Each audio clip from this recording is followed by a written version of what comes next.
Magandang araw mga kabayan. Ito po muli si Engineer Alejandro, isang OFW, ang inyong stock tambay. Muli handang magbahagi ng kwentong kalakal at kuro-kuro mula sa Philippine Stock Exchange. Kung bago ka pa lamang sa akin channel, huwag kalimutan mag-like, subscribe, share, at pindutin ang notification bell para updated ka sa bagong videos na aking i-upload. Okay guys, so let's get started. PSCI Index. PSCI Index opens at 6,188.12, went as low as 6,188.12, went as high as 6,294.72, and closes at 6,268.75, which is 1.79% higher than the previous close, or 110.27 points higher. So, kung makikita natin, this is the bigger picture of our PSCI index. Then, let's take a look at the shorter time frame.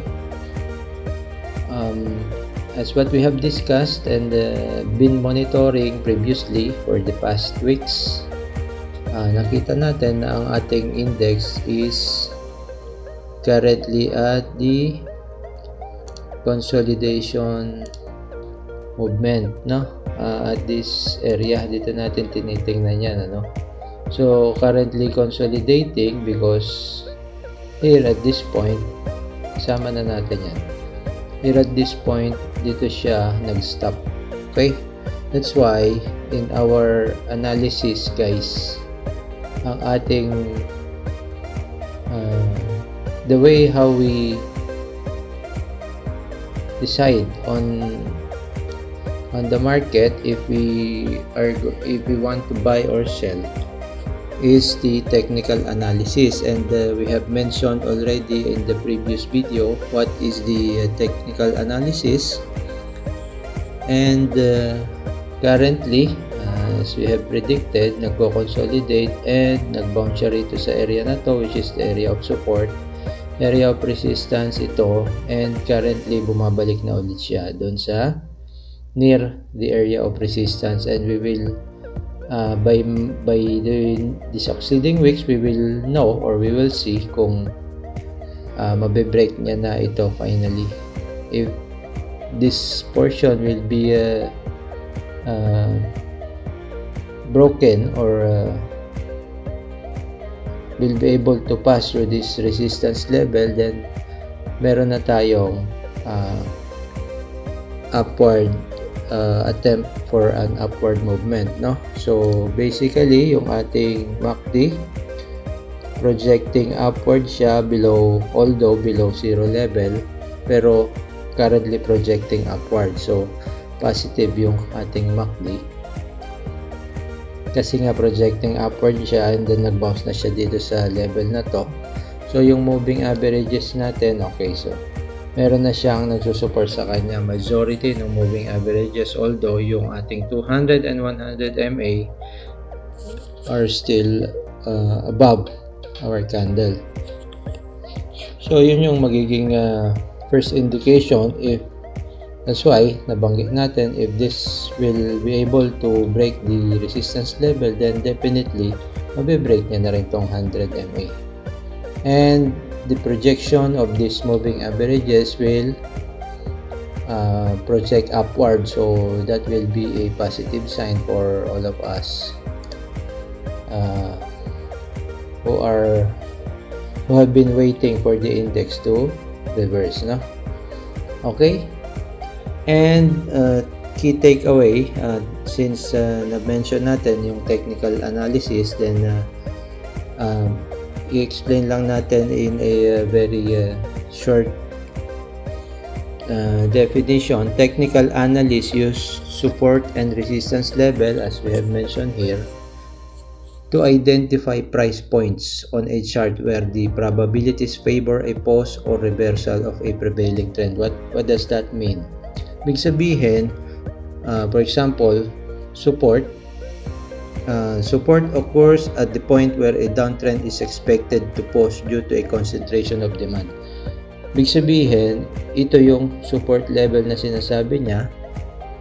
Dito occurs, meaning dito siya nagaganap at the point where downtrend is expected to pause. So dito siya huminto, no? Downtrend siya, then nag-pause siya dito sa area na to, then upon pausing at this area or bouncing at this area, then immediately we are going to perceive that this is already his support level, no? Kasi ito nga yung concentration where the investors believe that we are already at the cheap level, or the price of the current price of the market is already cheap. So most of the investors believe that, and since they believe that it is already cheap, they want to position already and expecting a positive trend in the coming days or coming weeks. Okay, then resistance level at this portion, then by next week or next video we will discuss it briefly. But right now, as we have said, yung MACD natin ng PSEI natin is medyo projecting upward na, and although is still below zero but projecting upward. Ang deciding point natin is this area of resistance, no? Okay, so let us move forward to our first individual stock. By the way guys, if you are already following, if you are a regular here in this channel and nasundan nyo lahat yung ating mga dinidiscuss dito na individual stocks, makikita ninyo na most of our prediction and most of our things that we are discussing here are already happening, no? Because of the support and resistance, and basically looking at every stock where they already reach the bottom or yung sinasabi natin na support level at that point, no? Okay, so Ayala Corporation. So same with the index, makikita natin dito that Ayala Corporation is also in its consolidation stage. Okay, so support and resistance area.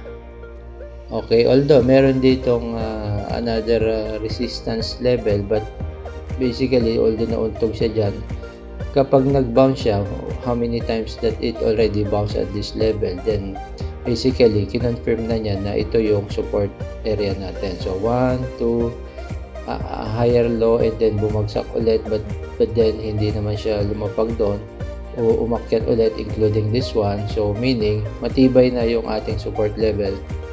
Ibig sabihin marami na siyang, malakas na yung volume na pumasok dito sa area na to, and they believe na ito is about to end the already entered the consolidation stage, and most likely will not only a matter of time na mag-aano na ito, might be able to shift its trend already, no? Kasi previously ganyan din yung nangyari, kaya nga sabi natin cyclical ang ating market. Kung medyo patient ka lang na nag-aabang and tinatimingan mo, then that is the right strategy. Di ka lang basta pasok ng pasok, because mention natin ulit, previously nakakuha tayo at this level, then umakyat, then nagbenta tayo, then inantay natin yung downtrend, and then again kumuha tayo dito, then umakyat ulit, then so basically timing lang ang pinaka key, and patience, and also yung technical analysis nga na minomonitor natin. And that's why if we know where the support and resistance level is, then we can decide which when is the right time to buy and when is the right time to sell. Okay, so Ayala Corporation, basically the same movement with our PSCI index, and looking at our MACD, about to project upward and positive is about to cross this orange line, no? So malapit na mag-positive yan pag nagtuloy-tuloy yung positive sentiment ng investors. About the moving averages, okay, so di pa niya na break ang moving averages natin. So hintayin pa natin, no, na medyo lumakas pa yung kanyang strength. Okay? And let's move forward to our next stock, which is Ayala Land. Ayala Land. Kung mapapansin nyo, if you are a regular here, na discuss na rin naman natin ito na nag-bottom na rin. So, ang sabi natin, balikan nyo na lang dun sa ating previous video na since nag-stop na ito dito sa level na to and twice na yan nag-bounce, sabi natin, pwede ka ng pumosisyon. Now, at this level, kung medyo na-late ka pa nga at nakakuha ka sa 22, actually, dito pa yung 22 pero kung dito, kumuha ka na, kasi na-confirm na yan twice, this is the third time na mag-bounce siya rito. Kung kumuha ka na rito or kung na-late ka dito, nakakuha ka sa 22, then meron ka na agad na upside na more than 10% from level of 22. Okay, so ilan yan? 14% na yan, guys. So sinabi nga natin yan, yung mga big caps and especially yung mga predictable na like Ayala Land, laging merong support through share buyback, then sigurado na merong magtutulak sa kanya, no? Tulak pataas. But then pagka sobrang taas na din, syempre magbebentahan. Then as I've said, right timing ang kailangan natin. Okay, so kung nakakuha ka at sinunod mo yung ating analysis, then nakapag-posisyon ka na rito, meron ka ng 14% or more than 10% right now na gain. Okay, okay, so by the way, kung medyo nakasunod ka dun sa ating mga predictions or yung ating mga binabanggit dito na positioning, malamang meron ka ng gain, and pa-share na lang and like dun sa ating videos, and continue watching this video, and hoping that this will help all of you guys to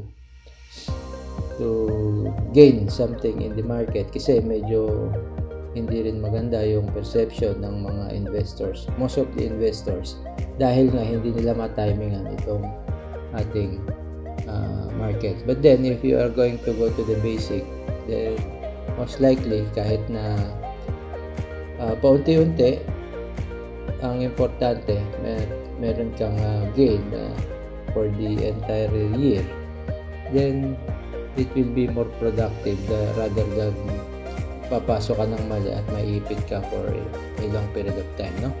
Okay, so let's move to us. Tingnan natin yung moving average. Okay, see, above zero na siya and projecting upward. So positive na yung sentiment sa kanya. That's why continuously going up na yan and breaking resistance levels, no? Resistance to, guys, quickly. Ayan, may resistance dyan, na-break niya na, and then another resistance level dito. Tingnan natin, ha. Dito yung resistance niyan. Sabihin na natin current level resistance. So pag na-break niya pa yan, then officially ano na yan, shift na ng trend yan, no? Okay, so yung moving averages na nangyari, see, above 100 MA na, so malapit na yan na magiging confirm na second breakout ng resistance, then shift up trend na yan. Okay, Okay, so let's move forward to our next stock, which is BDO.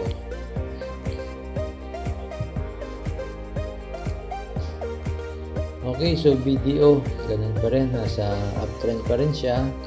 Though, bumagsak siya, I think nag-gap down to dahil sa X-date. But then, bumawi din naman. So, historical high niya itong level na to. And, malapit pa rin naman siya doon. So, continuous monitoring tayo kasi malakas pa rin siya, no? Oh, above 0 pa rin. Pero, nag-cross up yan, eh. Palagi ko may continuation to. Lagi naman itong maraming volume. And yung ating moving averages, positive. So, 50 days crossing the 200-day moving average. So, merong ano na to, golden cross. So, most likely, I think magtutuloy ang ano na to, ang upward trend, and most likely it will try to break this historical high. Okay, so yung mga long investors nitong BDO, swerte, no? Swerte siya. It pay off yung inyong baga-antay or patience pays off, then because continuous yung tanggap ninyo ng dividend, and yung upside nito is napakalaki na. From this level, 92, nag-double na siya. O 80% na yan. Okay, so let's move forward to our next stock, which is Converge. Okay, so upward trend to, andito yung ating resistance level. So basically, nauntog yan. Nauntog dito sa previous resistance level niya. Kaya siya huminto dyan. So, ilagay na lang natin dyan. However, dito nag-consolidate yan, and apparently nag-breakout na yan din dito, but currently nasa resistance level siya. So pag na-break niya yan, and I believe masyado pang maaga yan para mag-shift ng trend. Basically, nauntog na yan dati, so i-break niya yan. Try niya i-break ulit. Then, pag na-breakout niya, tuloy-tuloy ang pataas, no? So, yung mga nakaposition sa Converge, just be patient and try to monitor kung ito ay magpapatuloy, ano? However, yung Converge is a good company, at bago lang naman yan. Bagong company yan. So, bago sa stock market. Almost 3 years. Kailan ba ito nagsimula? 2020. Magpo 5 years pala siya. So basically, marami pang ibibigay na profit sa atin, ano? So moving averages projecting upward above 0, so bullish pa rin siya. And yung ating yung MACD na yon, then moving averages are still bullish, no? Nasa itaas pa lahat, and walang indication na magko-cross down yung ating, or magde-dead cross ito. So wala pa indication na gano'n, ano? So hopefully it will continue to move up and break the current resistance level. Okay, so good luck, and move forward tayo sa next stock natin, which is naisama natin, mamaya na lang yung idinagdag natin. So basically, yung ating bida-bida stocks, which is Jollibee. Ano nangyari sa kanya? So nagkaroon ng sell-off, but then nag-recover din, no? However, bumaba na naman. So basically, hintayin muna, sideways ka muna dito, or sideline ka muna. Kung hindi ka pa nakakapasok, mag-antay ka muna para hanggang sa makakita ka ng positive sentiment sa kanya, no? So still below 0 ang ating MACD, but projecting upward and positive yung ating MACD, no? Moving average niya, okay, so negative yung moving averages, nasa ibabaw yung mga moving averages ng ating candles. Okay, so continue monitoring at wala pang magandang makita dyan kay Jollibee. Okay, so next stock natin is JGS. Ito very interesting. Nabanggit natin to previously na mag-position na tayo. So kung naniwala ka dun sa ating discuss previously na nag-bottom na yan dito and currently nagko-consolidate at nakahanap na ng support level dito, then basically meron ka ng upside. Ang upside mo niyan ay binan natin na untog yan. Ay, sorry. So ang upside mo niyan from this point, kung hindi ka naman din kumuha agad, this point up to this point, 10% ka na or 8%. Malinis. No? However, pwede ka pang ano yan, at consolidation stage pa yan eh. So, within this area, pwede kang tumempo and only a matter of time yan, no? Bottom na yan, hopefully. So, moving averages niya, MACD niya, nangyari. Projecting upward, still below 0 pero projecting upward. Ang maganda kasi dito pag pumutok to eh. Ang ganda niyan guys, pag pumutok yan.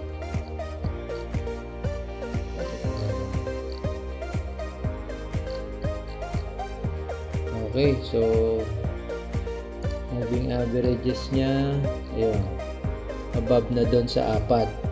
Pero yung ating 100 MA naharang pa siya, no? So may pagkakataon pa tayo dito guys. Kung nakakuha ka nito sa 16, swerte ka na may 8% ka na.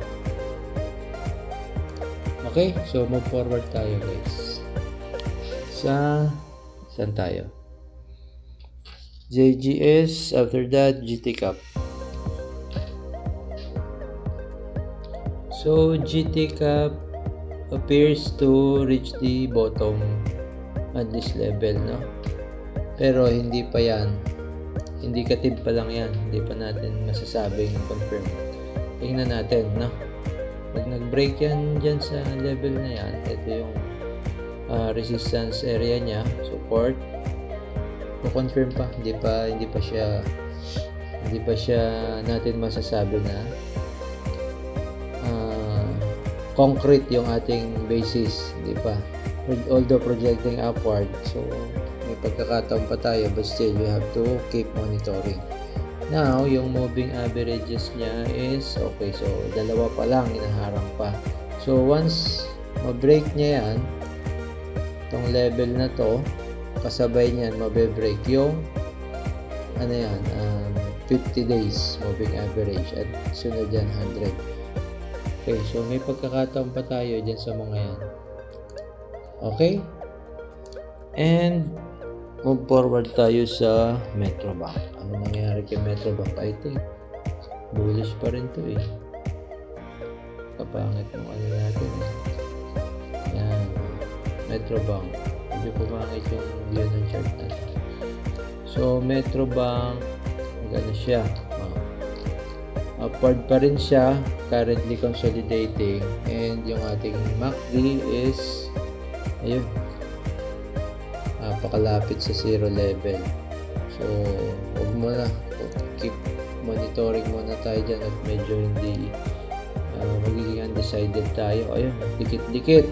Okay, so once mag-break dito sa level na yan, ito guys, dito na untog yun, hintayin mong mag-break niya, tsaka mo masasabi na bumalik siya dun sa kanyang trend, no? Okay, until such time hindi mo pa masasabing okay yan, baka mamaya biglang bumaba eh. So hintay ka muna. Anyway, wala ka namang position dyan. Kung bumaba, another opportunity, no? Okay, so move forward tayo. One of our favorite, which is SMPH. SMPH, very cheap, no? Very cheap yan guys, parang ali yan. So currently at its consolidation stage. Sideways yan. So, lagay natin dito. Or maybe dito na natin ilagay. So, dyan magpo-consolidate yan. So, yung moving averages natin, ayun. Nagpa-positive na rin. So, I think we are going to expect malapit na kasi ang election, ano? So, earning seasons, tapos na. Elections, pagkatapos yan, malamang sa malamang magkaroon na ng certainty kung sino mga nanalo. Then, balik na yung confidence ng ating market sa ating mga big caps. That's why ito na yung unti-unti na nagkakaroon ng mga positive sentiment. And especially at consolidation stage, dapat dito pumapasok ka na kasi pagka na-late ka dyan, wala na. Unti-unti ka na lang pumosisyon kung medyo hindi ka pa sigurado. Magkakadikit na kasi yan guys. Kung meron ka lang, kung liquid ka lang at meron kang cash, then basically pwede ka nang pumasok. Okay? Okay. And last but not the least, sinabol natin itong home. Kami nag-aakyatan. Madami tayong monitor guys na na stocks na nag-bottom, na nag-bottom. And one of those stocks ay itong nakikita natin, si home. Nagko-consolidate na to guys. Yan natin dito yan. Consolidation area niya.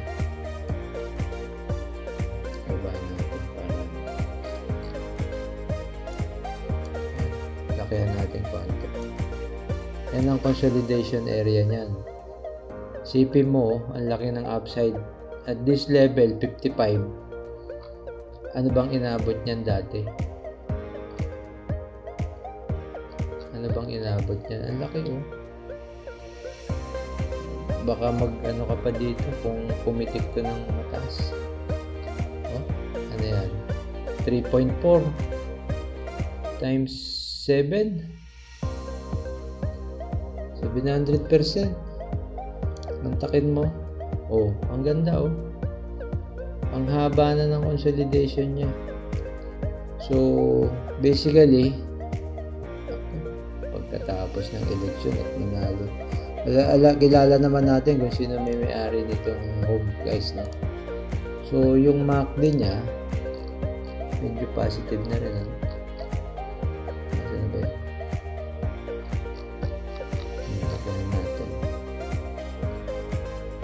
MACD niya above 0 na, and projecting upward. The good thing is unti-unti yan, consistent na tahimik yung volume nito. So pag pumutok to, sabog yan. Upside dito guys. Dito nga 100% ka na So 1, how many resistance area? 1, 2, 3, 4. Apat na wave. Okay. So most likely, tingnan natin. We'll just watch out for this one kung ano mangyari sa kanya in the coming weeks. Okay? Now, if you think yung ating analysis or anticipation sa kanya is might benefit you, then better to slowly start positioning, otherwise medyo malilate ka. Medyo nakakatakot kasi pag pumitik na siya kagaya ng iba na tuloy-tuloy na, especially pure gold, kung sunod-sunod ang pitik niya. So basically medyo doubtful ka nang pumasok. Ayala Land, nakita naman natin is slowly, mabagal, slowly but surely. And another one, home, JGS, basically yung mga diniscuss natin, pag-study mo na lang guys, and kung medyo kumita ka na, i-share mo naman yung aking video sa iba mo pang kilala na willing at interested mag-invest dito sa ating Philippine stock market.